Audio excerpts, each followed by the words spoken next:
Well, alam mo, it doesn't take someone to have some sort of yung term natin na rocket science to really understand it. Isa lang ang message doon, stand down. Huwag ka na mag-imbestiga muna, parang ganun ang message doon So anong gamit ko? Ano yung value ko doon sa ICI, no? Kung wala rin lang naman akong karapatan para mag-imbestiga. Hindi ko po saklaw ang kanyang damdamin.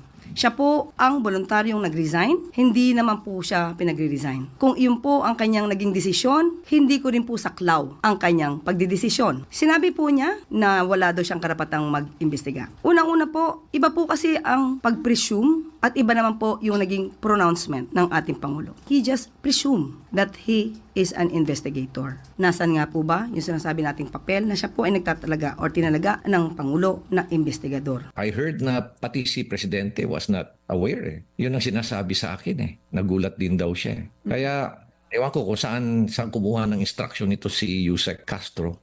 Huwag po niyang bigyan ng intriga na mayroong nag-utos sa akin na ibang tao. Kung may alam siya kung sino nag-utos sa akin at hindi ang Pangulo, sa mga sinabi ko noong September 26, ipalitaw niya po. Dahil alam kong wala siyang mapapalitaw. Dahil yun ay walang katotohanan.